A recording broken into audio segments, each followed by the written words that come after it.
Buenos días, tardes o noches. En el video de hoy hablaremos acerca de la histología del aparato digestivo. Sin embargo, este es un tema bastante extenso que abarca la cavidad bucal, el tubo digestivo y las glándulas asociadas. En este video hablaremos del primer componente, la cavidad bucal. Pero antes de irnos de lleno a la cavidad bucal, hay que hablar acerca de las funciones generales que tiene el aparato digestivo, que son 6 funciones bastante sencillas. Primero la de ingestión, después la de masticación, que de estas primeras dos funciones se encarga sobre todo la cavidad bucal, aunque no las únicas funciones que cumple. Después tenemos la función de deglución, la función de digestión, sobre todo en el estómago, la función de absorción, sobre todo en el intestino delgado, los nutrientes, y finalmente, las funciones de las que hablamos hasta ahora tienen que ver con comida, más específicamente con los componentes nutricionales de la comida. La última función tiene que ver con la eliminación de todo lo que el cuerpo no puede digerir, o sea, eliminación de desechos, ¿no? De restos no digeribles. Entonces, bien, ahora sí podemos pasar a lo que es la mucosa bucal. La mucosa bucal, sea cual sea el tipo, que ahora vamos a ver los tipos, está compuesto de dos componentes. Primero, epitelio, que es epitelio plano estratificado. Y el otro componente es tejido conectivo. Tejido conectivo subyacente. El epitelio plano estratificado, a su vez, puede ser de tres tipos. Puede ser queratinizado, paraqueratinizado o no queratinizado. Teniendo en cuenta esto, ahora sí podemos pasar a lo que es la clasificación de la mucosa. Tenemos tres tipos de mucosa: la mucosa masticatoria, la mucosa de revestimiento y la mucosa especializada. La mucosa masticatoria la encontramos en lugares que estén expuestos a cizallamiento o roce al momento de la masticación, que son tres principalmente: las encías, el dorso de la lengua y el velo del paladar o la bóveda del paladar.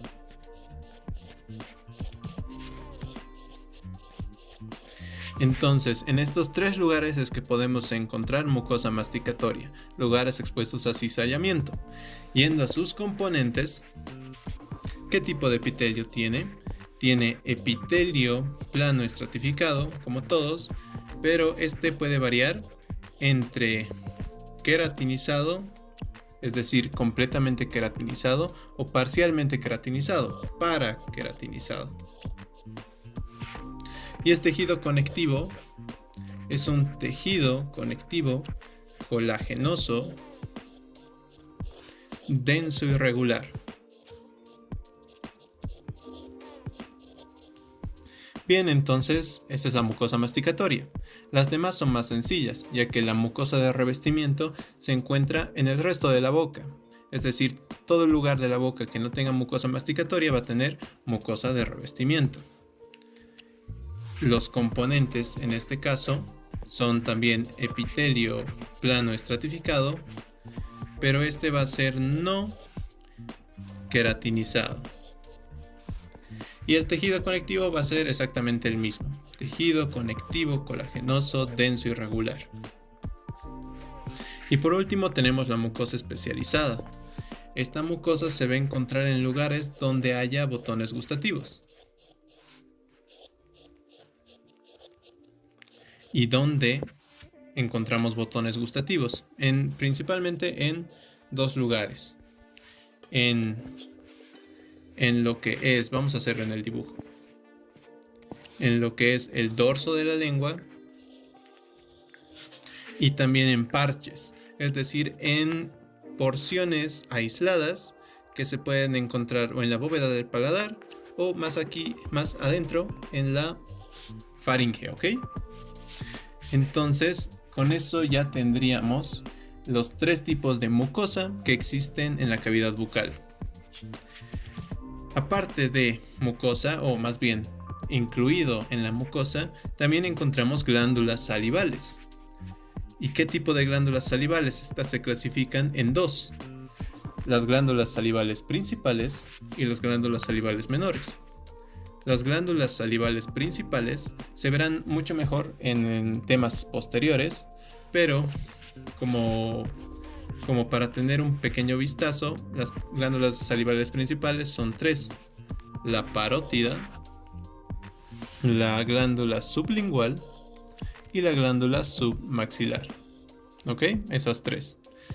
Y lo que siempre suelen preguntar es ¿qué secretan estas glándulas salivales mayores? Y para esto hay un memo técnico. Secretan salai. ¿Qué es salai? La S de saliva. La A de amilasa. Es una enzima. Entonces, enzima amilasa salival. ¿Cuál es la función de la enzima amilasa salival? Digestión de carbohidratos. Entonces podemos ver que la opción que ya habíamos mencionado antes de digestión, si bien se da principalmente en el estómago, empieza desde la cavidad bucal. Puede ser una pregunta: ¿desde dónde empieza el proceso de digestión? Desde la cavidad bucal, con la digestión de carbohidratos, gracias a la amilasa salival, que es secretada por las glándulas salivales mayores. Entonces ya tenemos la S, ya tenemos la A. Seguimos con la L, más específicamente LA. ¿Qué significa LA? La LA es de lactoferrina y lisozima. ¿Qué son estos dos? ¿Qué son estas dos secreciones? Son, vamos a decirlo, proteínas o sustancias antimicrobianas. Para ser más específicos, la lactoferrina es un bacteriostático y la lisozima es un bactericida. ¿Por qué la lactoferrina es un bacteriostático? Porque su función, de forma muy simplificada, lo que hace la lactoferrina es secuestrar hierro para que así las bacterias no puedan usar este hierro para su metabolismo y por ende su desarrollo se pausa. Es por eso que se llama bacteriostático, estático, lo pausa. Mientras que la lisozima es un bactericida. Actúa directamente sobre la pared de peptidoglicano de las bacterias y hace que éstas entren en lisis. Sida es de matar, ¿no? Asesino. Entonces, mientras uno elimina bacterias directamente, el otro, la lactoferrina, frena su desarrollo. Ambas son sustancias antimicrobianas, importante, ¿ok? Entonces ya tenemos la SA, la. ¿Pero qué significa la I? La I es de inmunoglobulina A, que recordemos que la inmunoglobulina A es la inmunoglobulina secretora, ¿verdad? Que la podemos encontrar en mucosa, también se puede encontrar en leche materna. En todas las secreciones del cuerpo podemos encontrar algo de inmunoglobulina A. Entonces, con eso ya sabemos qué es lo que producen las glándulas salivales mayores. Pero también existen, incluidas ya directamente en la propia mucosa, lo que son las glándulas salivales menores, que esto es mucho más sencillo. Lo único que producen es saliva. Que en sí, cuando nos referimos a saliva, lo que estamos diciendo en realidad, o a lo que se refiere la saliva, es a una secreción mucosa. Esta saliva también, secreción mucosa. Que una secreción mucosa se caracteriza por, su componente principal ser el mucígeno, ¿no? De forma similar a la producción de lo que son las células caliciformes que veremos más adelante. Pero con este conocimiento de momento hasta aquí estamos bien con mucosa bucal. Vamos con la histología del labio. Tenemos aquí una imagen del labio. Veremos un corte sagital, tal que nos quede así. De este corte sagital lo que nos importa es esta porción, la del labio. Entonces lo que haremos será tomar una muestra, fijarla, lavarla, aplicarle tinción universal hasta obtener algo así, un corte histológico del labio. Y en este corte histológico podemos diferenciar sus diferentes partes: una cara cutánea o externa, una zona roja o vermellón, una zona mucosa o cara mucosa o interna, y finalmente una porción central o parte central. Yendo a la descripción de cada una, empezando por la cara cutánea, como lo dice su nombre, esta va a ser igual a la piel delgada. ¿Qué significa esto? Que va a estar compuesta por epitelio plano, estratificado, queratinizado. Además vamos a encontrar glándulas, tanto sebáceas como sudoríparas. Así también vamos a encontrar pelo, folículos pilosos.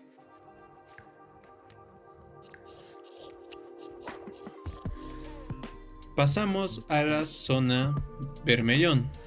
Esta también va a tener una composición similar a lo que es la piel delgada, con la particularidad que no va a tener ni glándulas sudoríparas ni folículos pilosos. Lo que sí va a tener va a ser las glándulas sebáceas, pero estas van a ser no funcionales. Ahora, lo más característico de la zona roja es su gran, vamos a anotarlo aquí, una red reticular muy desarrollada. La red reticular también se la conoce como rete apparatus. Entonces, en la zona roja, este rete apparatus va a estar bastante desarrollado. Que recordemos del tema de piel, que consiste en invaginaciones de la epidermis sobre la dermis, creando este aspecto como de olas.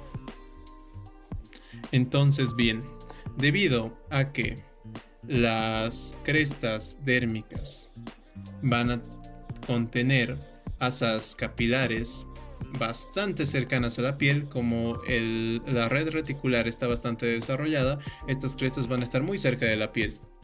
Y como van a estar llenas de capilares, lo que va a hacer es que darle ese característico tono rojizo o rosado a los labios. Entonces, si la pregunta es ¿por qué los labios son de ese color, generalmente rosados? Es por la red reticular, el rete apparatus, que está bastante desarrollado en esta zona, en el vermellón. Siguiendo con la cara mucosa, este va a tener mucosa de revestimiento, la misma que ya habíamos hablado anteriormente, es decir, epitelio plano, estratificado, no queratinizado. Y de igual forma el tejido conjuntivo va a ser tejido conjuntivo colagenoso, denso y regular. Literalmente lo mismo que habíamos visto cuando hablamos de mucosa de revestimiento, ¿verdad? Ok. Entonces, esta cara mucosa va a tener mucosa de revestimiento. Y de igual forma, como podemos ver en la imagen, vamos a encontrar un montón de glándulas salivales menores. Principalmente glándulas salivales mucosas, que producen saliva, la que habíamos hablado. Y finalmente tenemos una parte central, que esta parte central está compuesta por tejido conectivo denso y regular. Y también, esto es importante, la zona central va a estar compuesta por músculo estriado esquelético, que va a pertenecer a el músculo orbicular de los labios. O según qué corte histológico tengamos, también este músculo esquelético estriado puede pertenecer también algunas fibras a diferentes músculos de la expresión facial. Entonces, con esto ya tendríamos el análisis histológico de labio. Pasemos ahora a los dientes en la cavidad bucal. Este tema es principalmente diente. Lo más importante del tema es justo este subtítulo. Empecemos por lo básico. Las funciones de los dientes, según Gardner, son 3. MAC, M de macerar, A de apresar y C de cortar. Entonces, debemos recordar que primero tenemos 20 dientes temporales, los llamados dientes de leche. Y después, cuando crecemos, surgen los 32 dientes permanentes, ¿verdad? Que de estos 32 dientes, 20 van a ser sucesionales, que se llaman sucesionales porque vienen en reemplazo de los 20 dientes temporales, los de leche. Mientras que para llegar a 32 vamos a tener otros 12 que van a ser 12 molares. Molares, los cuales no van a tener homólogos temporales. Entonces, hasta ahí, bien. 20 dientes temporales, 32 dientes permanentes. Yendo con la estructura básica de un diente, tenemos que es algo así: una porción ancha, una porción más angosta, después tiene una cavidad adentro del diente, está adherida a lo que es hueso, los llamados alvéolos, y cubierta por la encía. Ok, entonces, primero, yendo con las partes del diente, son 3. Tenemos lo que es la corona, el cuello, la parte más angosta, corta, y finalmente la parte más prominente, la que no se ve, la que está incrustada, la raíz. Hablando ahora de la cavidad que habíamos mencionado, esta se divide en dos: en una cavidad pulpar y en la porción de la raíz tenemos el conducto radicular. Conducto radicular. ¿Ok? Entonces, también debemos mencionar que existe una estructura que se encarga de unir el diente con el alvéolo. Esa estructura, que la estamos dibujando de color rosado, tiene por nombre ligamento periodontal. ¿Ok? Entonces, este ligamento periodontal está compuesto por tejido conectivo colagenoso denso y regular, como la mayoría de tejido conectivo que estamos viendo en cavidad bucal. Ahora, una porción del diente que también hay que considerar es este agujero que conecta el conducto radicular con el exterior donde se encuentra el ligamento periodontal.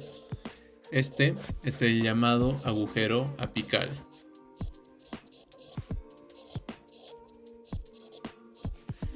Finalmente debemos mencionar, obviamente, la encía, que el ligamento periodontal y la encía comparten la función de unir el diente al alvéolo. Esto igual es una pregunta bastante repetida. ¿Cuáles son las estructuras que se encargan de unir el diente con el alvéolo? Una es el ligamento periodontal, otra es la encía. Y finalmente debemos describir lo que es la sustancia que se encuentra en la cavidad pulpar, que es bastante intuitivo. Hablamos de la pulpa dental. La pulpa dentaria, que tejido conectivo gelatinoso. Entonces con esto ya tenemos la estructura general de lo que son los dientes. Pasemos a hablar de la estructura del diente propiamente dicha. Entonces, para hablar de esta estructura debemos considerar tres partes: el esmalte, la dentina y el cemento. El esmalte de color rosado se encuentra en la porción de la corona. La dentina se encuentra en toda la extensión del diente y el cemento se encuentra en la parte de la raíz. Entonces, yendo con el esmalte, lo más importante que debemos mencionar es que el esmalte se considera la sustancia más dura de todo el cuerpo. Puede ser una pregunta: ¿cuál es la sustancia más dura de todo el cuerpo? El esmalte. ¿Y por qué? Por su composición química. Está compuesto por un 96% de hidroxiapatita de calcio. En realidad, las tres estructuras que vamos a ver a continuación tienen hidroxiapatita de calcio.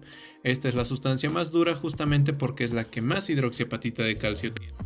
Algo importante que se debe saber también es cómo se escribe hidroxiapatita de calcio, cuál es su fórmula química. Tenemos calcio, tenemos fosfato, hidroxilo, y la hidroxiapatita de calcio está compuesta por 10 calcios, 6 fosfatos, 2 hidroxilos. Esta es la fórmula química de la hidroxiapatita de calcio. Suelen preguntarla así que es muy importante. Después, el otro 4% para llegar al 100% está constituido por agua y materia orgánica.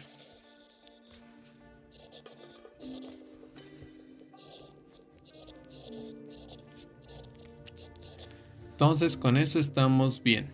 Algo importante también es el color del esmalte. Es transparente.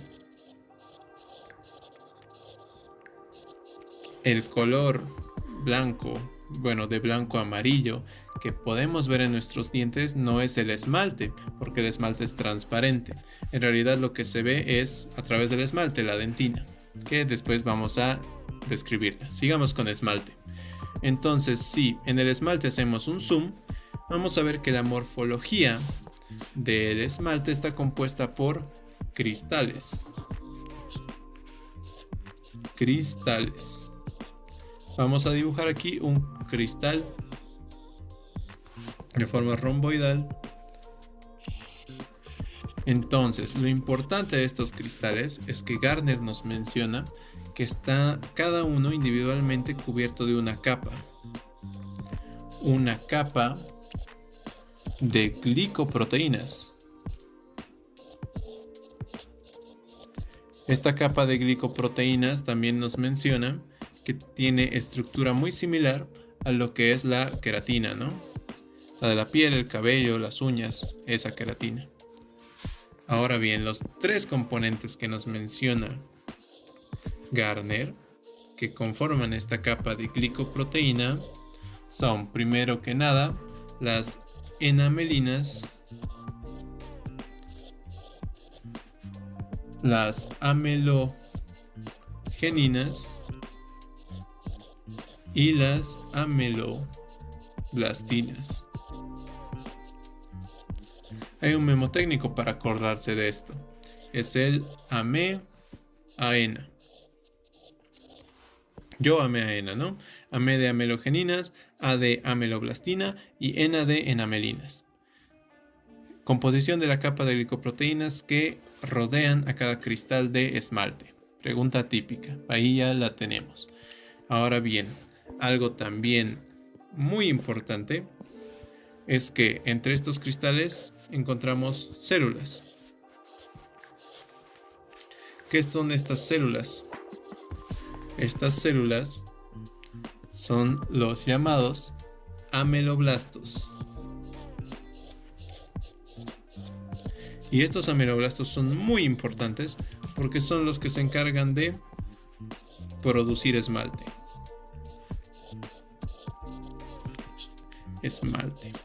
Entonces, ¿cuáles son las células encargadas de producir esmalte? Los ameloblastos. Y estos ameloblastos producen su esmalte en forma de prismas. Entonces, de forma similar a los cristales, ¿no? Vamos a dibujar un prisma.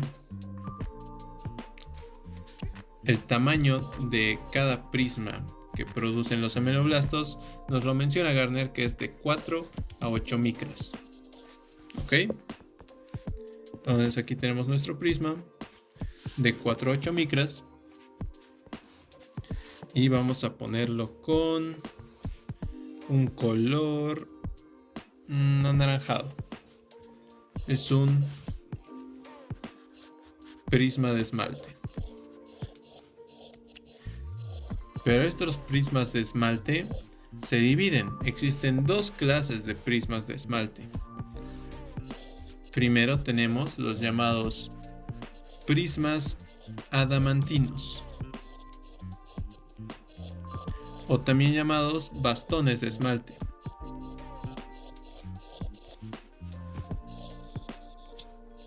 Estos prismas adamantinos o bastones de esmalte se caracterizan porque van desde la unión dentino-adamantina hasta la superficie del esmalte. Es decir, aquí vamos a hacer un pequeño dibujo.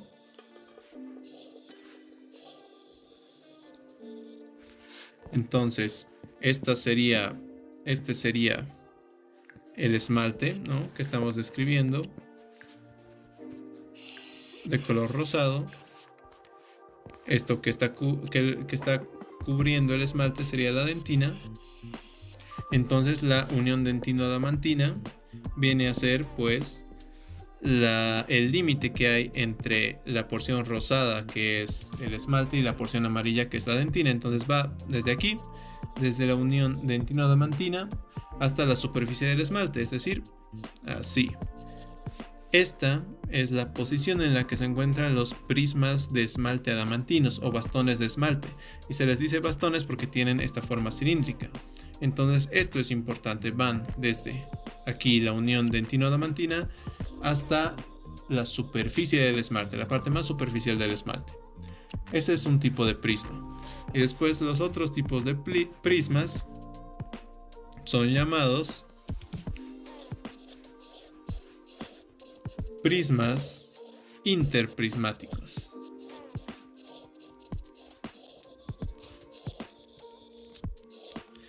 Que Gardner nos menciona que si los prismas adamantinos tienen forma de bastón, por así decirlo, forma cilíndrica, los prismas interprismáticos tienen forma más rectangular. Y de hecho, en cierta parte menciona que algunos autores describen que estos prismas tienen esta siguiente disposición: un prisma adamantino como una cabeza y un prisma interprismático como cola. Entonces, esas vendrían a ser todas las consideraciones morfológicas referentes al esmalte. También, finalmente, debemos aclarar algo importante aquí, que es que los ameloblastos solo producen esmalte cuando ocurre la odontogénesis, y una vez que el diente ha salido, los ameloblastos dejan de funcionar. Por ende, muy importante, el esmalte no se repara. Por eso es importante cuidarnos nuestros dientes, porque no se repara desde que termina la odontogénesis. Y para acabar con esmalte, debemos mencionar que existen en el corte histológico estrías en el esmalte. Estas estrías en el esmalte, ojo con esto, igual muy preguntable, son las estrías de Reitz.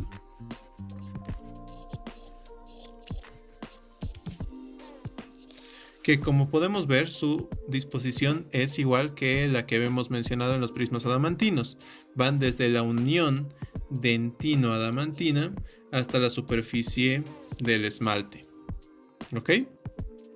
¿Y qué son estas estrías de Reitzu? Perdón, aquí, Reitzu con mayúscula, obviamente, nombre propio.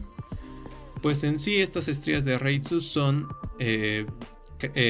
consecuencias de zonas hipocalcificadas y calcificadas. Estas estrías de Reitzu nos menciona que suelen reflejar el estado de salud del paciente, sobre todo la calidad del esmalte. ¿Qué es hipo? Hipo quiere decir menos, ¿verdad? Entonces, esas estrías se marcan más en el corte histológico porque son zonas con mucho calcio, mientras que las zonas que no se marcan son zonas hipocalcificadas. Entonces, es un patrón en el cual podemos ver zonas muy calcificadas y zonas poco calcificadas. Entre más distancia haya entre estría de Reitzu y estría de Reitzu, quiere decir que las zonas hipocalcificadas son mayores, lo cual refleja una calidad de esmalte baja. Y eso sería todo en cuanto a esmalte. Ahora pasemos con el segundo componente, la dentina, que como dijimos ocupa toda la extensión del diente. Lo más importante de la dentina, esta es la segunda sustancia más dura del cuerpo después de el esmalte, que ya lo mencionamos, ¿verdad? Y esto se va a deber también a su composición química, que es diferente del esmalte. Está compuesta por de 65 a 70% de hidroxiapatita de calcio. Recordemos su fórmula química. Entonces, primero tenemos de 65 a 70% de hidroxiapatita de calcio. Después tenemos que está compuesta de 20 a 25% de materia orgánica.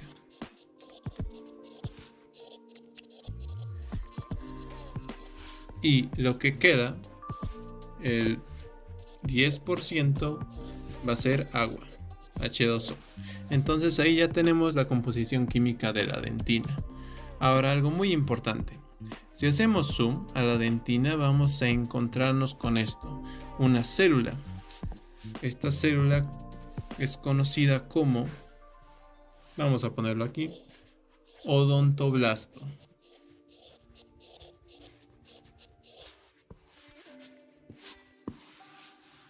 Aquí. Esta célula es el odontoblasto. Su función es la de producir dentina.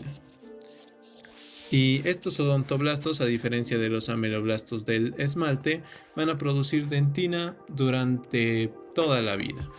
Es por eso que la dentina sí se puede reparar. De hecho, los odontoblastos, cuando la nueva dentina que producen se llama dentina de reparación. Dentina de reparación. Que se encuentra en la superficie de la dentina preexistente a la cavidad pulpar. Es decir, se encuentra más o menos así.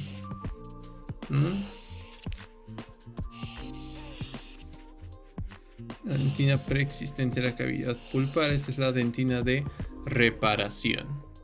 Ahora bien, esta prolongación que vemos aquí también tiene un nombre propio. Se la llama proceso odontoblástico.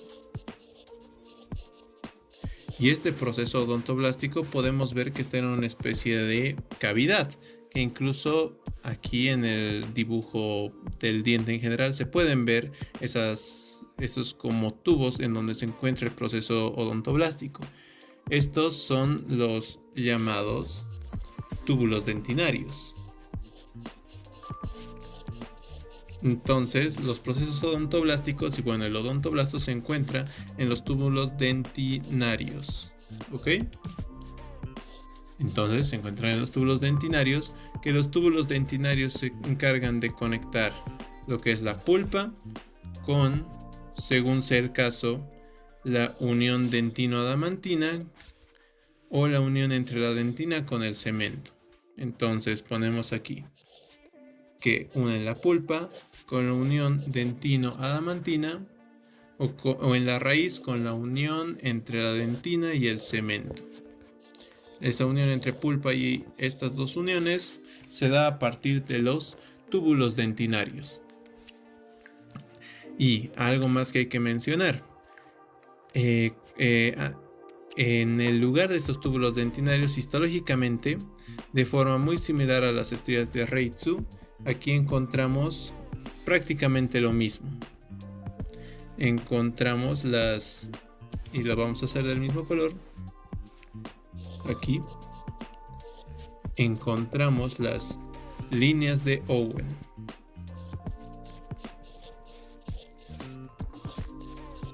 Estas líneas de Owen, en resumidas cuentas, son homólogas a lo que son las estrías de Reitzu.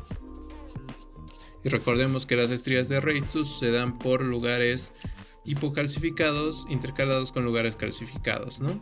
Entonces las líneas de Owen son las estrías de Reitzu, pero de la dentina.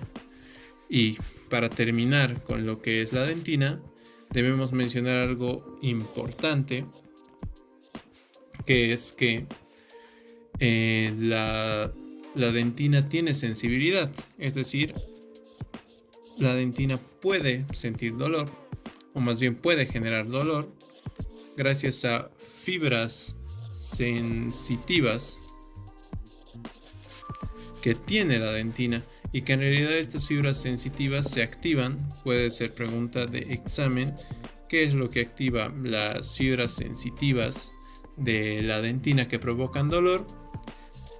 Alteración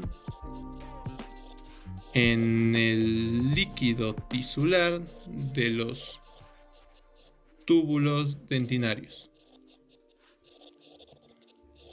Entonces, ¿qué es lo que provoca el dolor en la dentina? Pues la estimulación de fibras sensitivas. ¿Y qué es lo que estimula las fibras sensitivas? Alteraciones del líquido tisular que se encuentra en los túbulos dentinarios ya mencionados, ¿verdad? Entonces, con eso ya tenemos esmalte y dentina.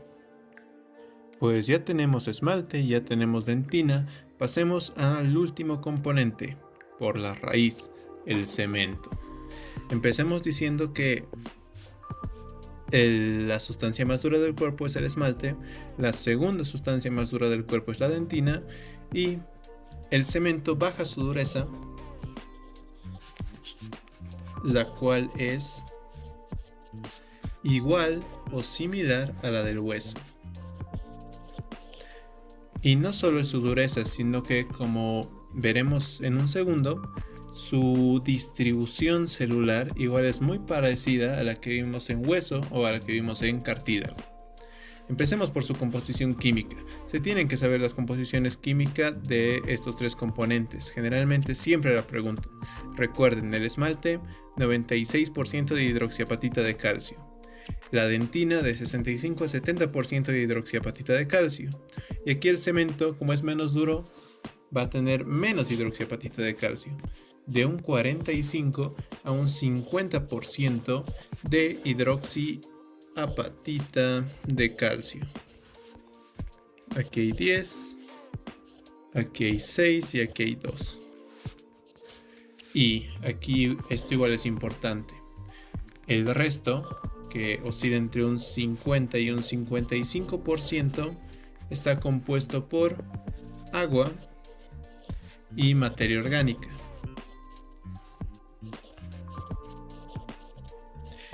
Esta materia orgánica Gardner nos la especifica.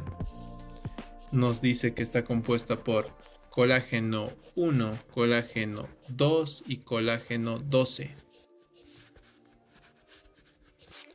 También está compuesta por glicoproteínas, por proteoglicanos y por glucosaminoglicanos.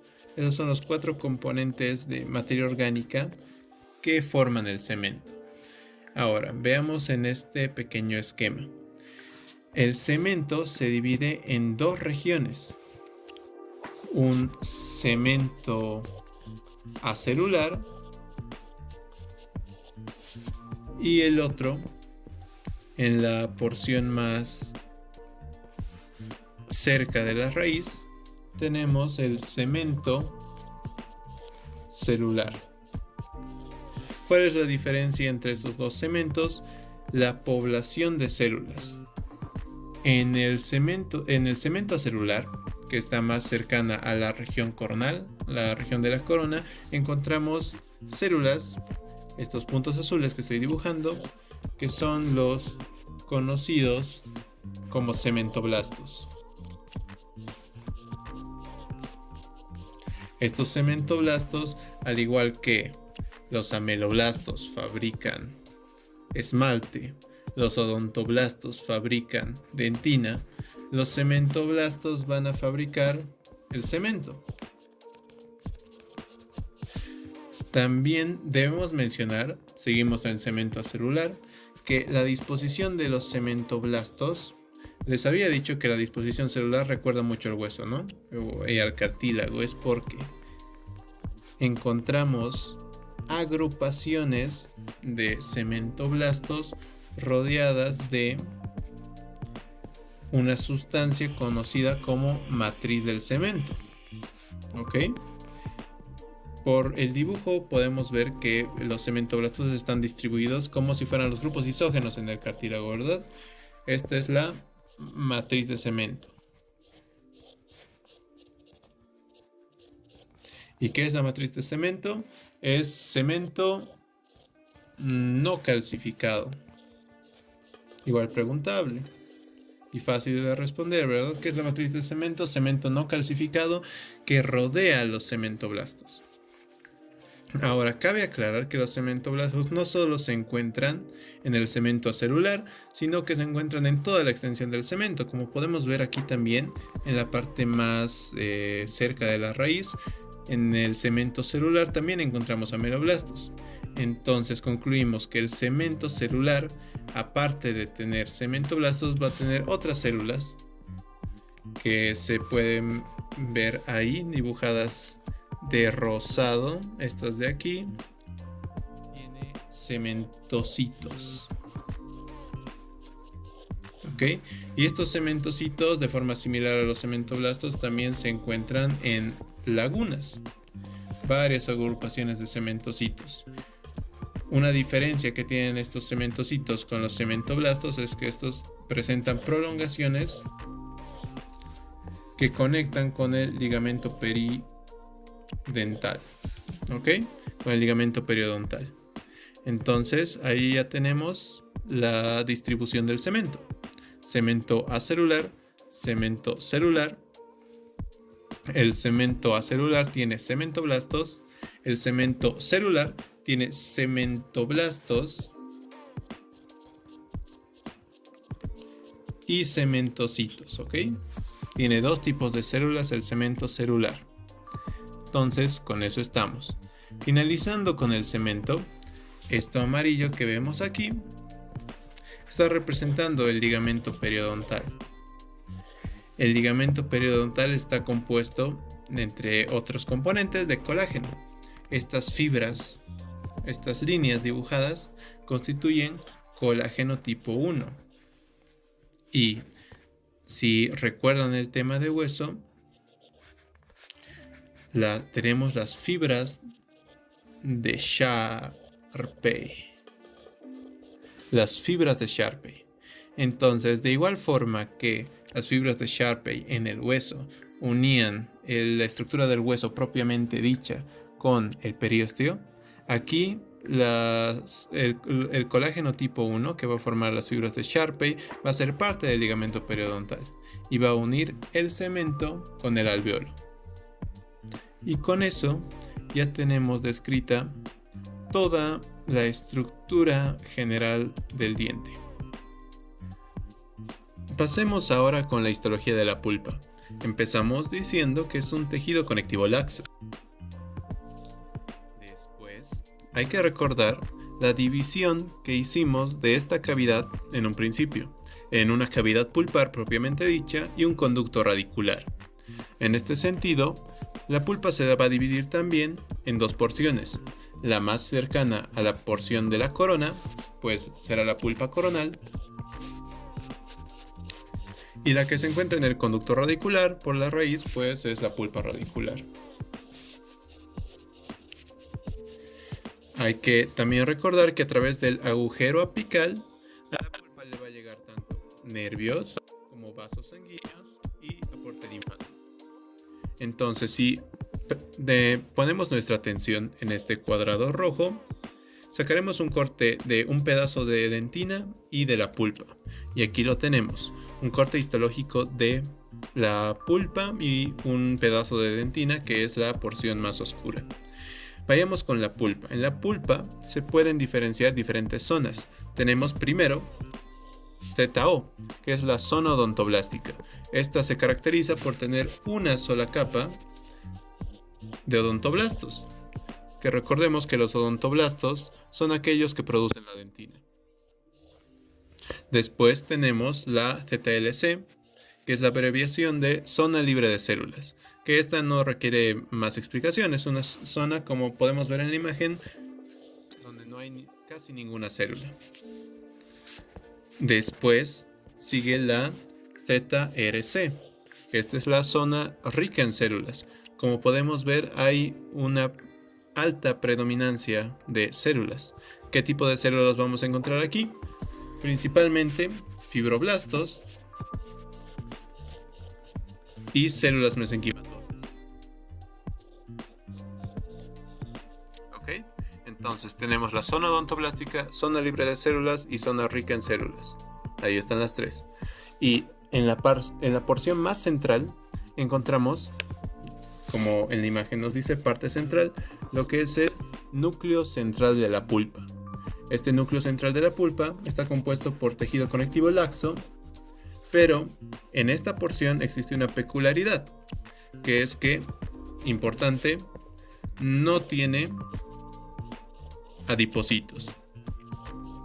O sea, no tiene absolutamente nada de grasa, ¿ok? Y también hay que mencionar que, como vemos aquí en la imagen, VS quiere decir vascularizado, ¿ok? Entonces, en el núcleo central de la pulpa encontramos alta vascularización, pero no es lo único que encontramos. Aquí, FN quiere decir fibras nerviosas. Entonces, encontramos una alta vascularización y aparte, abundantes fibras nerviosas que, como ya lo habíamos dicho, entran a través del agujero apical, ¿ok? Entonces, estas fibras nerviosas son de dos tipos. Tenemos primero fibras sensitivas, empecemos primero por las fibras motoras, que más específicamente tienen acción simpática, ok, acción simpática, y de lo que se van a encargar es de controlar el diámetro de los vasos sanguíneos, ok, VS, vasos sanguíneos. Después, el otro tipo de fibras nerviosas que vamos a encontrar en la pulpa van a ser fibras sensitivas. Si hay fibras sensitivas, esto quiere decir que a través de la pulpa podemos sentir dolor, ¿ok? Pero estas fibras sensitivas, con las cuales sentimos dolor, se organizan de forma tal que forman un plexo. Este tiene un nombre especial. Es el plexo de Rushkow. ¿Ok? Este plexo de Rushkow, que está por debajo de la zona rica en células, en la porción central, a su vez tiene dos tipos de fibras sensitivas. ¿Ok? Una y dos. Unas son las fibras sensitivas A delta y otras son las fibras sensitivas tipo C, que esto es importante, lo suelen preguntar bastante. Las fibras A delta del plexo de Rushkow que se encuentran en la pulpa. En realidad estas fibras se encuentran en más lugares aparte de la pulpa. Pero en este caso, fibras A delta se encargan de conducir el dolor agudo. Mientras que las fibras C se encargan de producir, o de más bien de conducir, el dolor sordo. Ahora bien, ambos, el dolor agudo y el dolor sordo, son conocidos por otros nombres, para que no los confundan tal vez si utilizan estos otros nombres en su examen. El dolor agudo también se conoce como dolor rápido.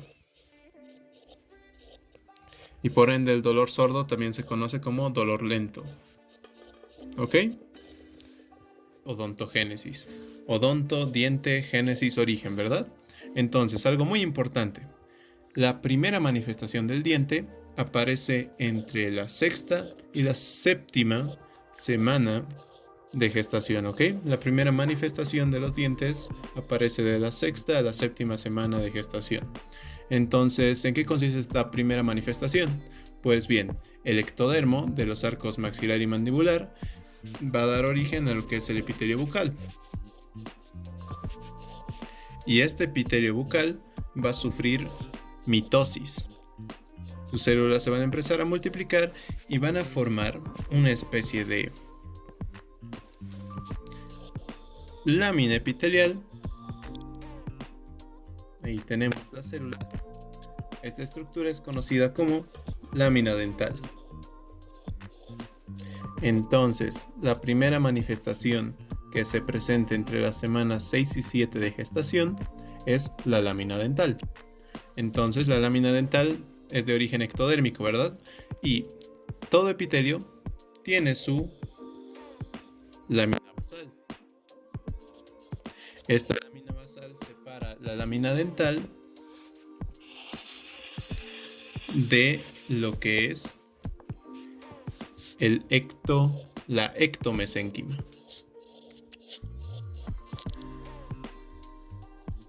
Que esta ectomesénquima tiene su origen en las crestas neurales, en la cresta neural, ¿ok? Entonces, recapitulando, la primera manifestación es la lámina dental. ¿De dónde viene la lámina dental? De la mitosis del epitelio bucal. ¿De dónde viene el epitelio bucal? Del ectodermo. Ahora bien, esta lámina dental, como todo epitelio, presenta una lámina basal que la separa de lo que es la ectomesénquima, que la ectomesénquima viene de la cresta neural. Entonces, todo lo que es la odontogénesis se va a basar entre la interacción entre la lámina dental y la ectomesénquima. ¿Ok? Entonces, con esto ya tenemos las bases para proceder con la odontogénesis. Empezando con la fase de brote, esta es bastante sencilla. Se va a basar en lo que es el aumento de la actividad mitótica de la lámina dental. ¿Ok? Entonces, ¿qué va a pasar? Esta mitosis, por cierto, se va a dar en 10 regiones, ya sea en el arco mandibular o el arco maxilar, ¿ok? Entonces, en total serían 20 regiones, ¿no? 10 arriba, 10 abajo. Entonces, esta mitosis de la lámina dental va a hacer que este epitelio se invagine. ¿Verdad que era recto? Pues se va a invaginar. ¿Ok? Entonces ahí tenemos el epitelio invaginado. Este aspecto de invaginación es justamente la característica morfológica de lo que son los brotes. Entonces en la fase de brote se van a generar los brotes. Ahora, algo muy importante. En la punta inferior, cerca de la punta inferior de esta invaginación de la lámina dental, recordemos que aquí hay ectomesénquima, ¿verdad? Separada por, ya dijimos, una lámina basal. ¿Ok? Entonces, el epitelio, o más bien la ectomesénquima, que se encuentra cerca de la punta de la invaginación de esta lámina, va a formar lo que es el primordio de la papila dental. ¿Ok? En esta fase no se forma la papila dental, pero las células de la ectomesénquima más cercanas a la punta de la invaginación de la lámina dental van a formar lo que es la papila dental. Y es todo en cuanto a la fase de brote. Pasemos con la siguiente fase. Después de la fase de brote viene la fase de cubierta, que esta es algo un poco más larga que la que mencionamos anteriormente.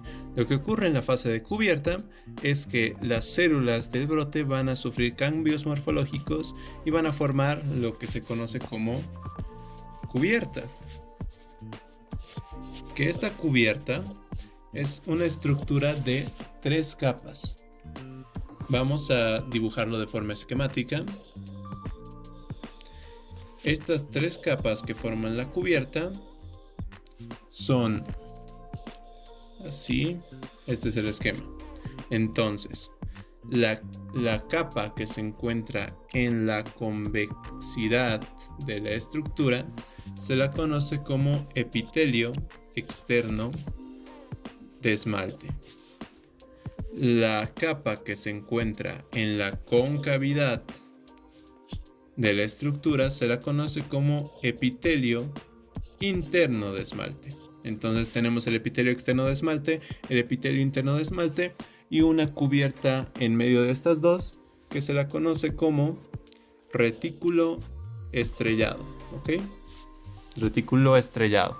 Entonces, esta es la cubierta, una estructura de 3 capas que, faltó mencionar, existe cierta porción que une tanto el epitelio externo de esmalte como el epitelio interno de esmalte. Esta porción que une ambos epitelios se la conoce como asa cervical. Ok, entonces con esto ya tendríamos la cubierta. Ahora bien, si a esta cubierta le agregamos, recordemos que en la fase de brote habíamos dicho que, volvamos al dibujo de fase de brote, habíamos dicho que la ectomesénquima de la punta de la invaginación que se formaba del epitelio formaría el primordio de la papila dental. Pues en la fase de cubierta lo que va a pasar es que esa ectomesénquima finalmente va a terminar de formar la conocida como papila dental. El límite entre la cubierta y la papila dental va a ser una membrana basal, ¿ok? Una membrana basal. Y esto es muy importante. La papila dental va a dar origen posteriormente a 2 estructuras del diente que ya las vimos. Va a dar origen a la pulpa y a la dentina. Entonces, si preguntan, ¿de dónde se va a originar la pulpa y la dentina? De la papila dental, ¿ok? Y también algo importante aquí. Vamos a cambiar esto de lugar. Algo importante aquí es que la cubierta, cuando le agregas la papila dental separada ambas por una membrana basal, esta estructura en conjunto recibe un nuevo nombre. Es el germen del diente.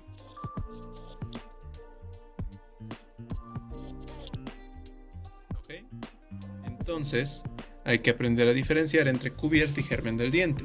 La cubierta es una estructura de 3 capas, ¿no? El epitelio externo y el epitelio interno de esmalte, más el retículo estrellado y su respectiva asa cervical. Le agregas la papila y se convierte en germen del diente, ¿ok? Entonces, con eso estamos. Ahora bien, en la fase de cubierta, Gardner nos describe un proceso de diferenciación morfológica. ¿Esto a qué se refiere? Este proceso de diferenciación morfológica se refiere a la formación del molde del futuro diente, ¿no? Que recordemos que según su morfología, los dientes pueden ser o incisiformes, los incisivos, ¿verdad? Caniformes, caninos, o molariformes, los molares. Ahora, lo que distingue morfológicamente a los incisiformes, caniformes y molariformes es que los molariformes tienen cúspide, mientras que los incisiformes y caniformes no tienen cúspide, ¿ok? Esto es importante recordarlo para lo que estamos a punto de explicar. Entonces, ¿cómo va a ocurrir que este germen del diente se va a diferenciar en morfológicamente incisiforme, caniforme o molariforme?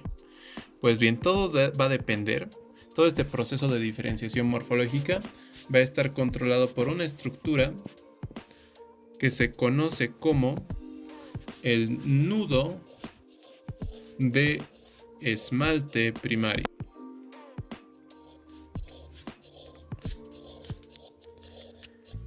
Y al dibujito que habíamos hecho aquí de todo lo que es la cubierta y el germen del diente, le agregamos aquí, este es el nudo de esmalte primario, ¿ok? Entonces, ¿dónde se ubica el nudo de esmalte primario? Entre el epitelio interno de esmalte y el retículo estrellado, ¿ok? Entonces, el proceso de diferenciación morfológica va a depender del nudo de esmalte primario. Y el nudo de esmalte primario va a ser inducido por la papila. La papila es lo que va a inducir a este nudo de esmalte primario a expresar moléculas de señalización para que dirijan todo lo que es la morfología del diente. Y aquí tengo un esquema, se los comparto, donde resume todas las moléculas señalizadoras que expulsa cada una de estas estructuras. Entonces, como habíamos dicho al principio, la papila induce al nudo de esmalte primario. Aquí tenemos la papila. La papila va a liberar dos señalizadores. Factor de crecimiento. Denme un segundo. El factor de crecimiento epidérmico. Y por otra parte tenemos el factor de crecimiento fibroblástico 4. ¿Ok? Entonces la papila libera dos señalizadores.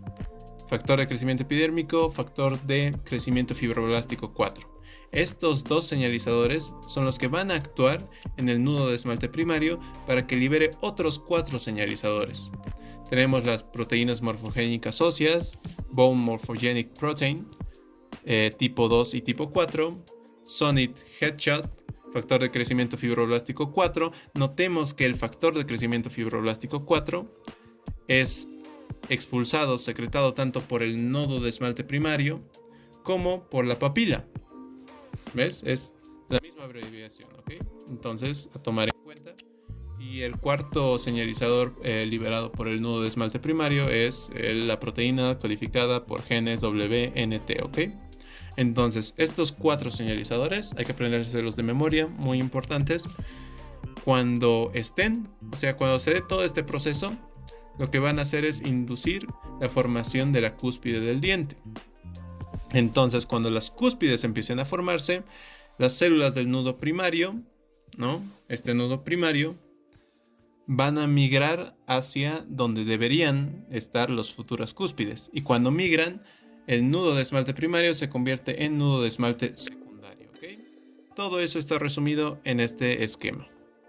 Y recordemos, si hay formación de cúspides, estamos hablando de molares, ¿ok? Entonces, para que se formen los que no tienen cúspides, que son ya sea los incisiformes o los caniformes, lo que se tiene que hacer es interrumpir todo este proceso.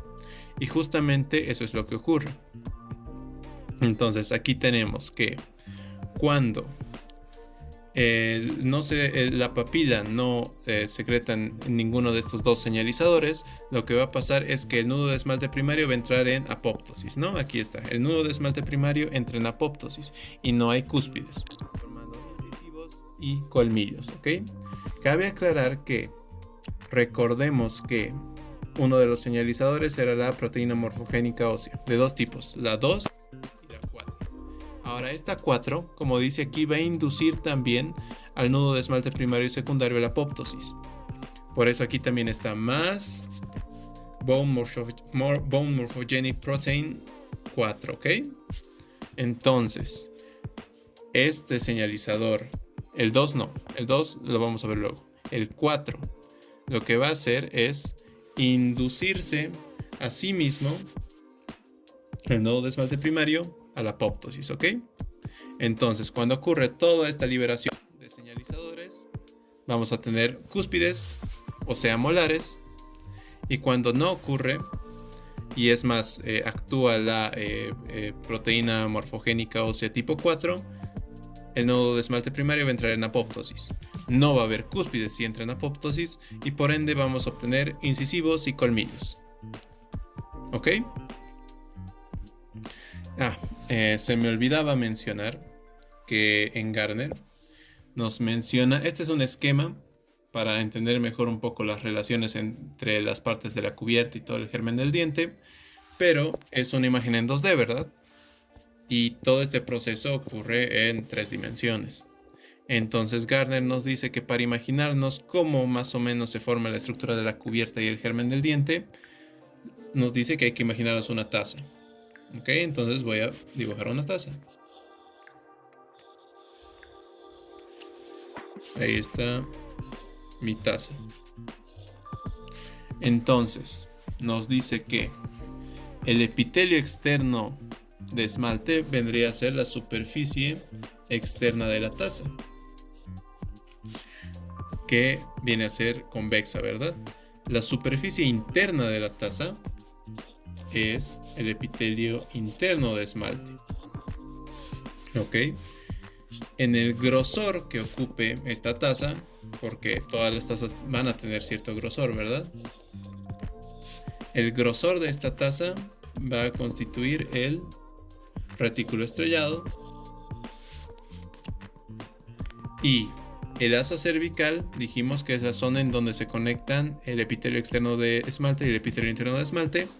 Vendría a ser esta porción donde justamente están confluyendo la superficie interna y la superficie externa de la taza. Entonces, esta sería el asa cervical. Entonces, esta en sí, esta es una forma que Gardner nos explica para entender más o menos cómo se forma tridimensionalmente lo que es la cubierta. Y si queremos ver lo que es el germen del diente, simplemente nos imaginamos que esta taza está llena de papila, ¿ok? Entonces, en el interior de la taza que hay está la papila dental. Pues bien, para acabar con esta fase, dibujamos aquí un germen del diente. Este germen va a estar rodeado por lo que es tejido ectomesenquimatoso, en sí, células ectomesenquimatosas. Estas células ectomesenquimatosas van a sufrir un cambio morfológico tal que van a formar una estructura alrededor del germen del diente. Esta estructura que va a rodear al germen del diente se conoce como saco dental, o también llamado folículo dental. Este saco dental o folículo dental es muy importante, ya que de él van a surgir muchas de las estructuras que ya vimos cuando hablamos de la estructura en sí del diente. De este folículo saco dental va a surgir el cemento, va a surgir también el ligamento periodontal y va a surgir también el alveolo. Entonces vamos a tener el alveolo, el ligamento periodontal, ¿no? Que va a unir lo que es el alveolo al diente, y el cemento. Ok, esto es solo esquemático, el cemento. Entonces, el cemento, el ligamento periodontal y el alvéolo van a derivarse del saco dental. Por otra parte, del epitelio interno de membrana van a surgir unas células conocidas como preameloblastos, que van a derivar en los ameloblastos. Que recordemos, los ameloblastos eran los encargados de producir aquí vamos a hacerlo con este color, el esmalte. El esmalte. Entonces, del saco dental viene el cemento, el ligamento periodontal y el alvéolo, y el esmalte viene del epitelio interno de membrana, ya que el epitelio interno de esmalte. Del epitelio interno de esmalte vienen los preameloblastos, que después se van a convertir en ameloblastos, que van a dar el esmalte, ¿ok? Entonces aquí algo muy importante que hay que notar, vamos a ponerlo aquí. El esmalte es el único que no deriva de la ectomesénquima.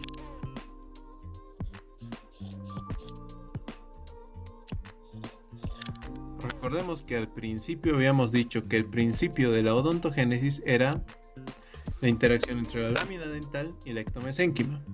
Pues de la lámina dental, lo único que va a venir es el esmalte. Y de la ectomesénquima va a venir todo lo demás. Ya que, repasemos, a ver, ¿cómo que todo lo demás? El cemento va a venir del saco dental, igual que el ligamento periodontal, igual que el alvéolo. Y recordemos que el saco dental viene de células ectomesenquimatosas, entonces vienen del ectomesénquima. Y después recordemos que la papila va a dar origen a la pulpa y la dentina. Pero la papila, si vamos a la fase de brote, la papila, el primario de esta papila se forma de la ectomesénquima, de lo que pinté de azul. Entonces, de la ectomesénquima viene tanto la pulpa, la dentina, por parte de la papila, y por parte del saco dental, cemento, ligamento periodontal y alvéolo. O sea que la única parte del diente que realmente viene de la lámina dental es el esmalte. Todo lo demás viene de ectomesénquima. Entonces el diente es principalmente derivación de la ectomesénquima, ¿no? Entonces con eso ya tendríamos finalizada la fase de cubierta. Vamos con la tercera fase, la fase de campana. Viene después de la fase de brote y la fase de cubierta que vimos. Pero esta fase tiene otro nombre también. Se la conoce también como fase de diferenciación morfológica e histológica. Recordemos que ya habíamos visto un proceso de diferenciación morfológica justamente en la fase de cubierta. Sin embargo, este proceso de diferenciación morfológica se refería a la forma en sí del diente, de si es un incisivo, un canino o un molar. En cambio, esta fase se la denomina de diferenciación morfológica porque la morfología del germen del diente, como lo habíamos descrito hasta ahora, cambia a una forma de campana, como podemos ver en este dibujo. Otro aspecto importante de esta fase es que nuestra estructura, nuestra cubierta de 3 capas, se vuelve de 4 capas. Surge un estrato intermedio entre el retículo estrellado y el epitelio interno de esmalte. Y este estrato intermedio va a tener diferentes interacciones con las demás capas. Es bastante sencillo. La interacción que va a tener con el epitelio externo de esmalte va a hacer que este se va a hundir. Es decir, que el epitelio externo de esmalte se va a hundir sobre el estrato intermedio. Y por otra parte, la interacción que tiene con el interno es que este estrato intermedio va a inducir al epitelio interno de esmalte a producir los ameloblastos que al final van a convertirse en ameloblastos. Estos ameloblastos, como ya sabemos, van a producir esmalte, ¿no? En sí van a producir matriz de esmalte.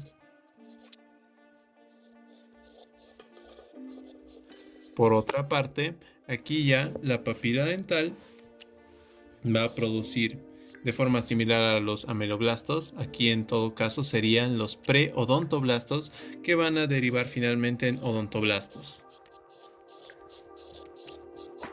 Y los odontoblastos van a dar la matriz de la dentina.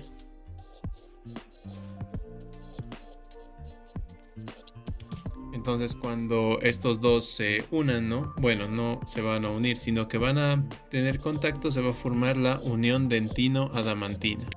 Recordemos que la unión dentino-adamantina no es más que el límite que se forma entre el esmalte y la dentina, es todo. Y con eso, así de sencillo, acabaríamos con la fase de campana, la fase de aposición. Se la conoce con este nombre porque es la fase en la cual las células especializadas, ameloblastos y odontoblastos, van depositando su matriz, ya sea esmalte o dentina. En sí, aposición viene de apositio, que quiere decir añadir o colocar junto, entonces es por eso. Veíamos en la fase de campana que se forma el estrato intermedio, que es el que en cierta forma induce a que se forme la matriz del esmalte, y a su vez la papila induce a los odontoblastos a producir dentina, ¿no? Entonces esmalte, dentina, pero donde ocurre esa producción, donde se va añadiendo esa matriz, es en la fase de aposición. Pero antes, importante, al igual que ya habíamos visto moléculas señalizadoras antes, también las volvemos a ver aquí. Requerimos de 4 moléculas señalizadoras para que se proceda con esta diferenciación de tanto del esmalte como de la dentina, que es sencillo. Primero, el factor de crecimiento fibroblástico 8, la proteína morfogénica ósea 2, el factor de crecimiento transformante beta y factores de crecimiento insulínicos 1 y 2. Recuerden siempre que estas abreviaciones que el libro nos da están en inglés, entonces tal vez si se sabe su significado en su idioma original sea hasta más fácil aprendérselo por las abreviaciones. Este factor de crecimiento fibroblástico viene a ser el Fibroblastic Growth Factor, ¿verdad? Y la proteína morfogénica ósea, Bone Morphogenic Protein, ¿ok? 8 y 2. Entonces con eso estamos. Esto igual suelen preguntarlo bastante. Es memoria prácticamente. Entonces pasemos a lo que es la formación de las matrices. Empezando por la formación de la matriz de la dentina. Que recordemos la estructura del diente. Recordemos cómo los odontoblastos tienen una prolongación, su proceso odontoblástico que va desde el límite entre la dentina y la cavidad hasta lo que es el límite entre la dentina y el esmalte. Entonces vamos a volver a hacer un dibujo parecido. Aquí vamos a marcar un límite. El esmalte vendría a ser lo que está al exterior, ¿no? Que es transparente, recordemos. Y la dentina al interior, que la dentina es amarilla. Entonces el proceso de formación o más bien de excreción, vamos a decir, de la matriz de dentina, es que estas células en un principio van a comenzar en la unión dentino-adamantina, aquí. ¿Ok? Pero en el proceso de formación lo que va a pasar es que este odontoblasto se va a ir moviendo hacia el centro, alejándose de la unión dentino-adamantina, y es por eso que esta prolongación, la prolongación odontoblástica, se va a ir alargando, ¿ok? Y es así como va a ir expulsando la matriz de dentina en esta dirección, ¿ok? Y es así de sencillo la producción de matriz de dentina. Recordemos que estas matrices se denominan matriz porque no están calcificadas. Una vez que se calcifican, van a formar lo que es la dentina, ¿no? Y de igual forma con la matriz de esmalte. Que yendo a lo que es la matriz de esmalte, vamos a ponerlo aquí también. Formación de matriz de esmalte. Recordemos que las células que producen esmalte son los ameloblastos. Entonces los ameloblastos van a producir esta matriz tal que va a ser en gotas. Entonces aquí tenemos una gota. Esta es matriz de esmalte. Pero como podemos ver en el mismo dibujo, la gota de matriz del esmalte se va a liberar del ameloblasto tal que va a dejar aquí una prolongación, ¿no? Estrecha. Esta tiene un nombre propio, es conocida como prolongación de Thomes. Prolongación de Thomes. Entonces, ¿qué es la prolongación de Thomes? La prolongación que se forma cuando el ameloblasto está liberando en forma de gotas la matriz del esmalte. Y al final lo que va a proceder es que nos vamos a otro momento de esta formación. Y aquí está el ameloblasto.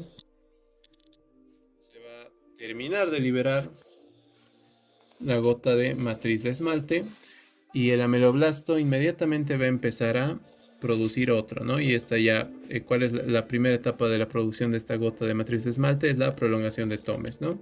Que aquí se vuelve a formar, ¿no?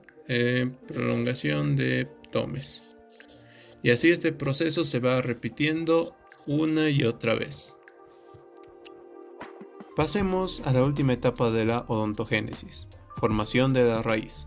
Y para entender esta etapa de formación de la raíz, hay que acudir de nuevo al modelo que nos proporciona Gardner para entender el germen del diente. Recordando, la superficie externa de la taza es el epitelio externo de esmalte. La superficie interna es el epitelio interno de esmalte. En el grosor de la taza encontramos el retículo estrellado. Y aquí a su vez también dibujamos lo que es el estrato intermedio. Recordemos que la taza está llena de papila y el lugar donde confluyen tanto epitelio externo como epitelio interno de esmalte es denominado el asa cervical, que a partir del asa cervical es que se va a formar la raíz del diente, ya que el epitelio externo e interno que forman el asa cervical van a proliferar formando una estructura conocida como vaina radicular epitelial de Herwig, por sus siglas VREH, ¿verdad? Entonces esta vaina epitelial de Herwig va a tener, como vemos en el dibujo, numerosos poros, que ahora explicaremos para qué sirven estos poros. A su vez que se forma esta vaina radicular, la papila va a proceder con lo que es la formación de preodontoblastos. Recordemos que dan los preodontoblastos, los odontoblastos y la dentina, ¿verdad? Ahora, Gardner nos menciona que estos preodontoblastos, mientras está formando la vaina radicular, mientras está ocurriendo todo este proceso de formación de la raíz, estos forman o liberan el factor nuclear IC. ¿Qué hace este factor nuclear IC? Dos cosas. Uno, desencadena el inicio de la formación de la dentina, que recordemos, odontoblastos van a formar dentina. Y dos, también desencadena la diferenciación de los preodontoblastos en odontoblastos, o sea, actúa en sí mismo, ¿verdad? Ok, entonces, detalle, pero importante. Después, ¿qué va a ocurrir con esta vaina de Herwig? Lo que va a ocurrir es que va a empezar a proliferar. Sin embargo, como vemos en el dibujo, los extremos cercanos a donde antes estaba el asa se van a ir deteriorando, por así decirlo, y van a dejar restos epiteliales. Estos tienen un nombre, son los restos epiteliales de Malassez. Estos restos epiteliales de Malassez, que como vemos están desprendiendo de lo que antes era el asa cervical, antes se creía que no tenían función. Sin embargo, ahora se sostiene que tiene dos funciones estos restos epiteliales de Malassez, muy preguntable. La primera función mantiene la homeostasis del ligamento periodontal y la segunda función nos dice que funciona como células madre. Entonces, importante, restos epiteliales de Malassez. Ahora recuerden que dijimos que la vaina radicular tenía poros. Estos poros sirven para que el saco dental, que mira, lo dibujamos, es lo de azul, lo que rodea todo el germen, el ectomesénquima del saco dental va a entrar por estos poros, como indica esta flecha. Entonces, al entrar en la vaina radicular, lo que va a proceder es que esa ectomesénquima se va a diferenciar en cementoblastos, produciendo el cemento. Recordemos que del ectomesénquima, volvamos al dibujo, de la ectomesénquima provenían el ligamento periodontal, alveolo y cemento, de lo que estamos hablando. ¿Cómo exactamente se introduce las células ectomesenquimatosas del saco dental en lo que es el germen? Pues aquí ya estamos viendo cómo a través de los poros que tiene esta vaina radicular entran las células y forman el cemento. Y con eso habríamos concluido con odontogénesis. Vamos ahora con las estructuras asociadas a los dientes. Este es un apartado mucho más sencillo, así que lo veremos rápido. Empezando con el ligamento periodontal. Recordemos que el ligamento periodontal junto con las encías son los que unen el diente al alveolo. Entonces, este es el ligamento periodontal. Su componente principal son las fibras de colágeno tipo 1, que como ya lo habíamos dicho antes, forman las fibras de Sharpey. Aparte de este colágeno, vamos a encontrar una población celular, fibroblastos. Pero lo más importante que nos menciona el libro acerca del ligamento periodontal son los nervios que le llegan. Estos nervios van a ser de tres tipos. Vamos a encontrar primero fibras autónomas, fibras sensitivas y estas son nuevas porque las autónomas y las sensitivas ya las habíamos visto en pulpa, pero estas no, las fibras propioceptivas. ¿Qué va a hacer cada una? De manera sencilla, las autónomas se van a encargar de controlar el diámetro de vasos sanguíneos. Las sensitivas se van a encargar de conducir dolor. Y las propioceptivas se van a encargar de orientación espacial. ¿Ok? Ahora, muy importante. Las fibras propioceptivas del ligamento periodontal son las responsables de generar el conocido reflejo masseterino.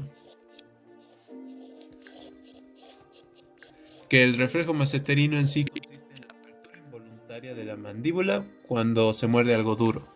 Este reflejo masseterino es el que cuida a nuestros dientes de no romperse, de no morder algo muy duro. Y este en sí se origina de las fibras propioceptivas que llegan al ligamento periodontal. Muy preguntable. ¿Ok? El reflejo masseterino.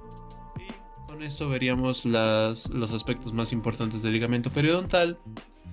Pasando al alveolo, podríamos decir que tenemos un corte sagital. Aquí está el labio, aquí está la lengua. Lo importante del alveolo es distinguir las tres partes que lo componen. Primero tenemos las partes que están en contacto directo ya sea con el labio o con la lengua, la porción pintada de verde. Estas son las conocidas como placas corticales. Que estas placas corticales están hechas de hueso compacto. Por otra parte tenemos una capa más delgada que rodea todo el alveolo. Este es conocido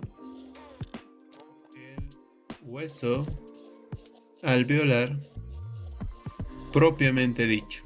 ¿Okay?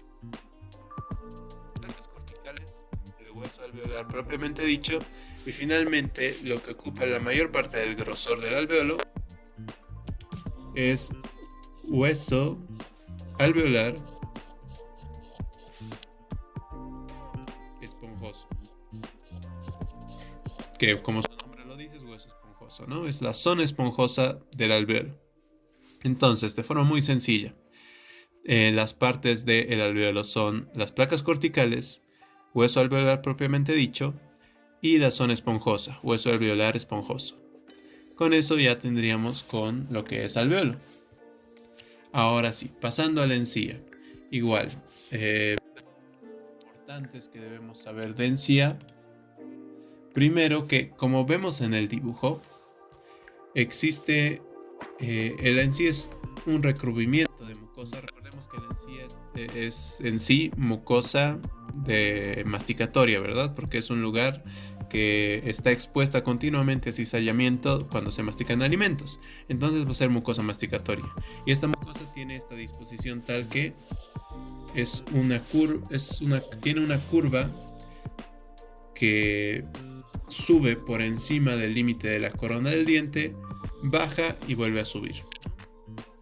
Entonces, la distancia que hay entre el origen de la corona, que es lo que estoy marcando con azul, y esta elevación de mucosa es de 1 milímetro en promedio, 1 milímetro en promedio. Y ahora, esta elevación de 1 milímetro de mucosa de la encía forma lo que se conoce como un espacio que se conoce como surco gingival. Surco gingival, ¿ok? Que lo importante de este surco gingival es que si bien su epitelio es un epitelio plano estratificado no queratinizado, lo cual es raro porque lo voy a anotar: epitelio plano estratificado no queratinizado. Esta parte del surco gingival es un epitelio plano estratificado no queratinizado, lo cual es inusual, ya que recordemos que la encía, al ser mucosa masticatoria, tiene o epitelio queratinizado o epitelio paraqueratinizado. Pero ahora vemos que no en toda su extensión, no en el surco gingival. Y por esta diferencia es que incluso recibe un nombre propio: epitelio del surco. Entonces, si la pregunta es ¿qué clase de epitelio presenta el surco gingival? ¿O qué clase de epitelio es el epitelio del surco? Epitelio plano estratificado, importante, no queratinizado. Es diferente al resto de la encía. Y aparte de este epitelio del surco, tenemos otro, por así decirlo, otra clase de epitelio en la encía, que es el epitelio que une el esmalte con la mucosa en sí de la encía, que es lo que estoy marcando ahora. Este es el epitelio de unión. Se lo conoce como epitelio de unión porque, vuelvo a repetir, une el esmalte con la mucosa masticatoria de la encía. Y en sí, algo muy importante de este epitelio de unión es que constituye una barrera entre la encía, que es un entorno estéril, y la cavidad bucal, que está llena de microbiota. ¿Okay? Siguiendo con las estructuras asociadas, paladar. Tenemos un paladar duro anterior, un paladar blando posterior, que se continúa con la úvula. Entonces, lo que debemos acordarnos de paladar es que el duro y el blando tienen diferente tipo de mucosa. Mientras que el paladar duro tiene mucosa masticatoria, el blando tiene mucosa de revestimiento. Otra cosa a destacar: el duro tiene tejido adiposo. bastante tejido adiposo disperso. En cambio, lo que encontramos en el paladar blando van a ser glándulas mucosas. ¿Ok? Glándulas mucosas. Y eso es todo lo que hay que acordarse de paladar para este tema. Ahora sí pasemos a la estructura asociada más importante, la lengua. Cuando hablamos de lengua podemos hablar de músculos extrínsecos, que son aquellos que se originan de afuera y terminan en la lengua, pero los que nos interesan son los que forman en sí el grosor mismo de la lengua, que son los músculos intrínsecos. Empiezan y acaban en la lengua. Entonces, en ese sentido tenemos los longitudinales superiores, longitudinales inferiores, músculo transverso de la lengua y el vertical. Esos, longitudinal superior, longitudinal inferior, transverso y vertical. Sin embargo, lo más importante de estos músculos es que tienen entre sus fibras musculares glándulas salivales menores, que aquí sí son importantes porque según la región en donde estén tienen cierto nombre. Son llamadas las glándulas de Blandin-Nun. Después, glándulas que desemboquen tanto en las papilas foliadas como en las circunvaladas, es decir, va a estar cerca o de este surco, el surco terminal de la lengua, o de la porción posterior y lateral de la misma, son las glándulas de von Ebner. Aquí tenemos un corte histológico donde podemos apreciar las glándulas de von Ebner. Esta es una papila lingual y estas glándulas, que son glándulas cerosas, si lo pueden apreciar, estas son las glándulas de von Ebner, ¿ok? Que también se las suele llamar glándulas lavadoras de von Ebner, de contenido ceroso. Y finalmente tenemos las de Blandin-Nun, las de von Ebner y las glándulas de Weber, que como vemos en el dibujo se encuentran cerca a las amígdalas linguales. También tenemos un corte histológico donde se puede apreciar perfectamente. Esta es la amígdala lingual. Y estas glándulas de aquí, de tipo mucoso, son las glándulas de Weber. Mira, hay muchas glándulas de Weber por aquí, por allá. Entonces tenemos glándulas de Blandin-Nun, punta de la lengua, glándulas de von Ebner, cerosas, glándulas lavaderas de von Ebner también, cerca de papilas, generalmente las vamos a encontrar en cortes histológicos. Y finalmente las glándulas de Weber, que son fáciles de encontrar porque siempre van a estar al lado de la amígdala lingual, de contenido mucoso. ¿Ok?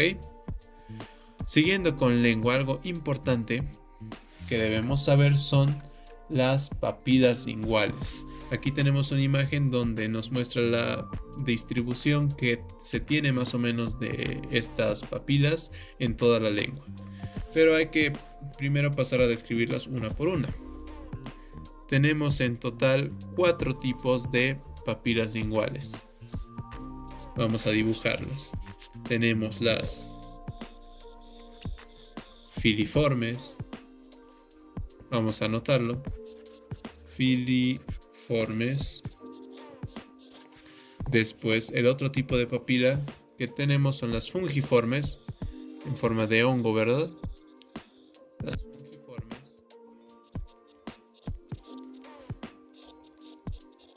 Las foliadas, luego, que se le dice así porque tienen forma de empapelado, de folios.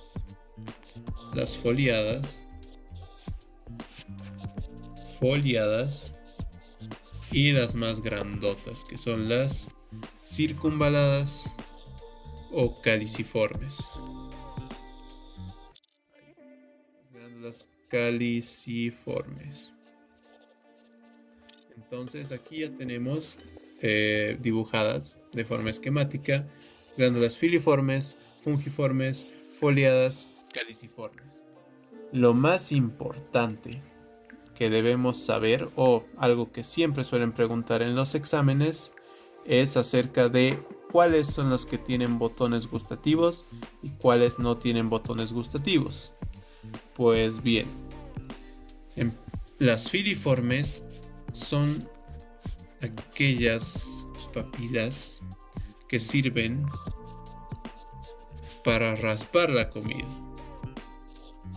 Por ende, como su función es raspar la comida, no tienen botones gustativos. ¿Ok? Las papilas filiformes no tienen botones gustativos. No.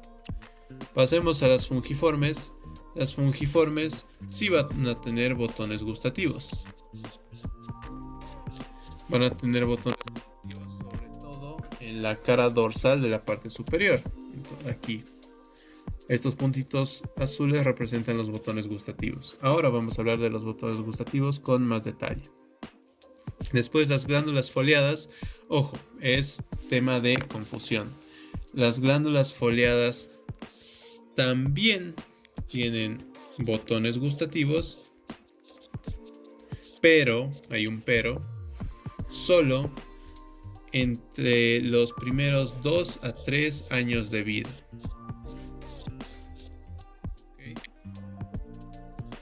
Las papilas foliadas tienen los botones gustativos, pero solo durante los 2 a 3 primeros años de vida.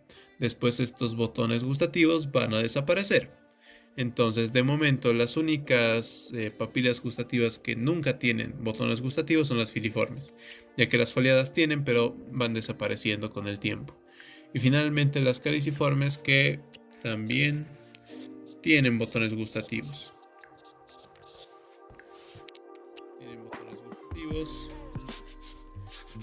Y aparte de esos botones gustativos, en una papila caliciforme circunvalada vamos a encontrar orificios, que son los orificios de desembocación, donde desembocan las glándulas de von Ebner, que ya las habíamos mencionado, ¿no?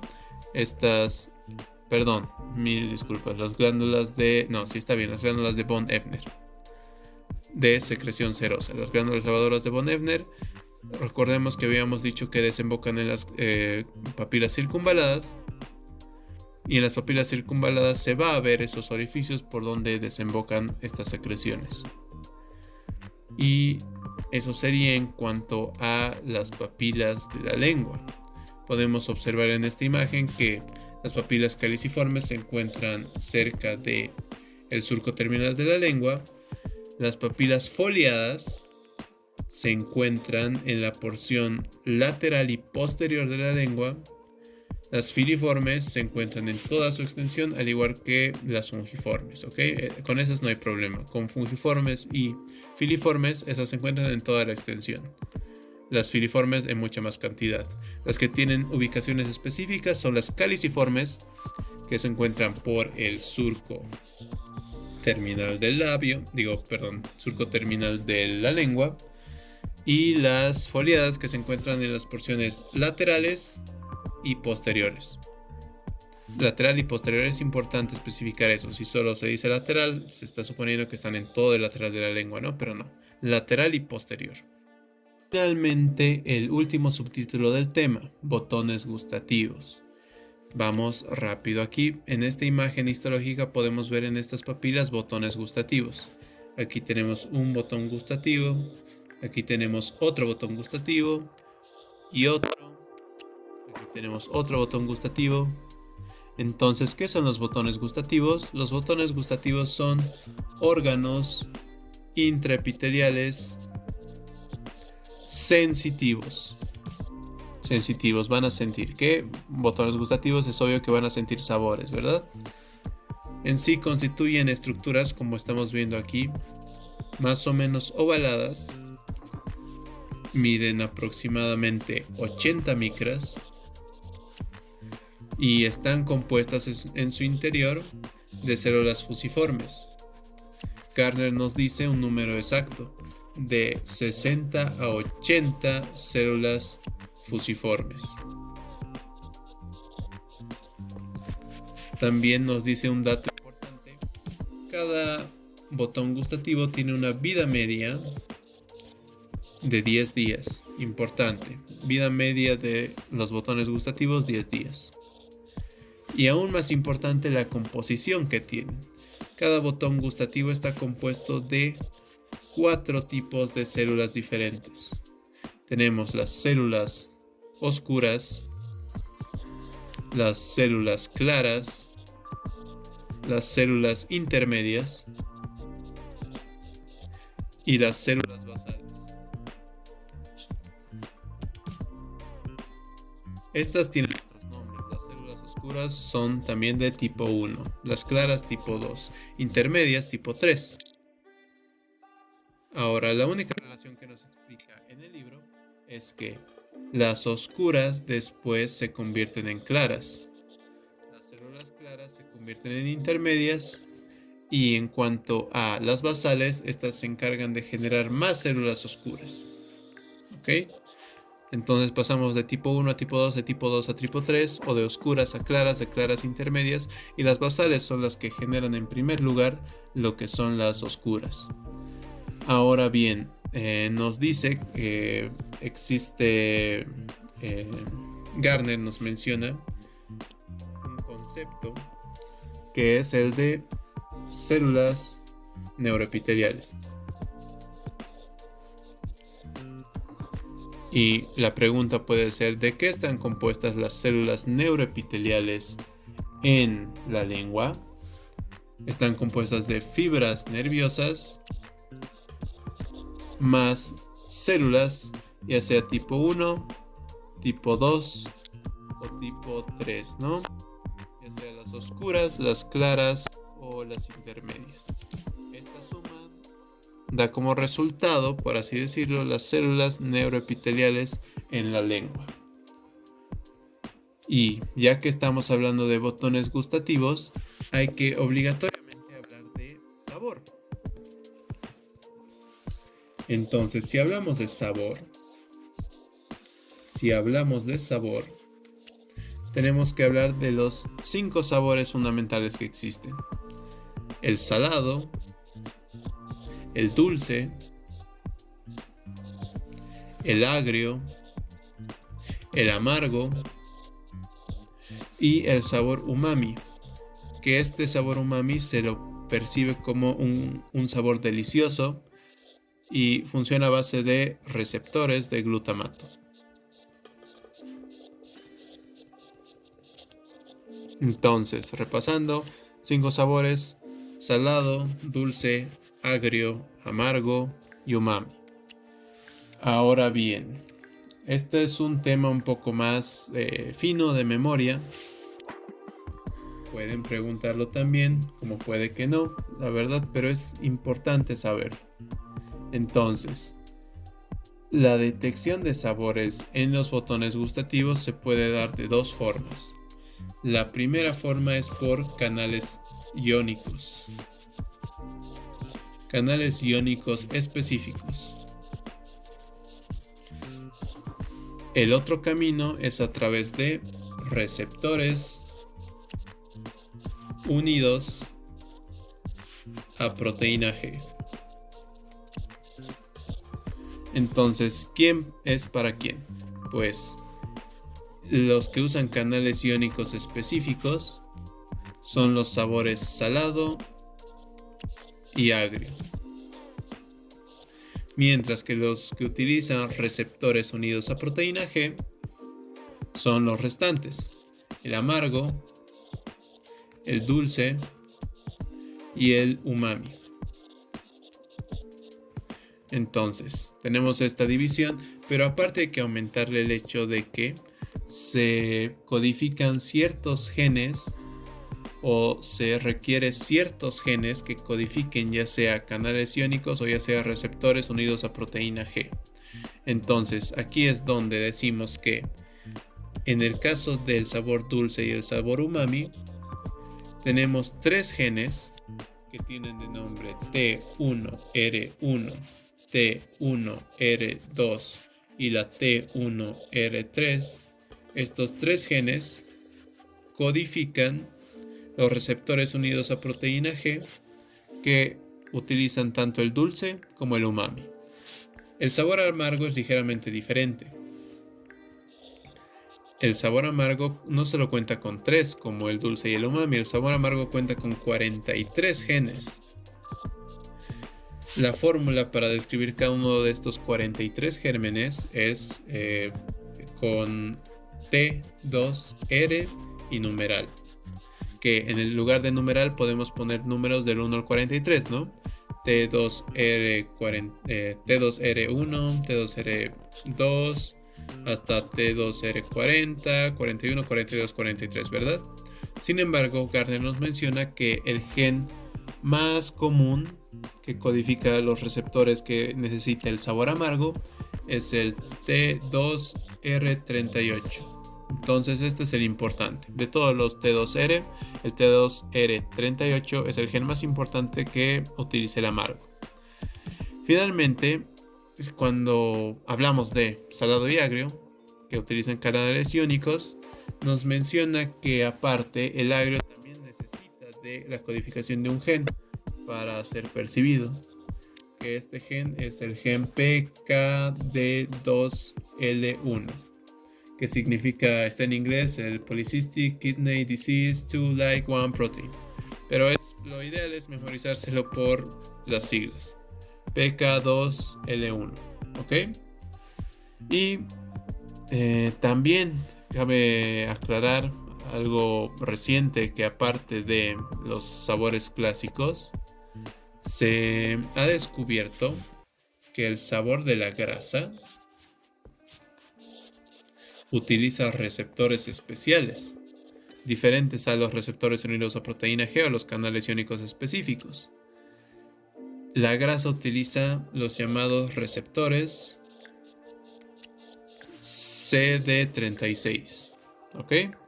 Entonces, con eso estaríamos acabando lo que es el sabor, botones gustativos y en general todo el tema de cavidad bucal.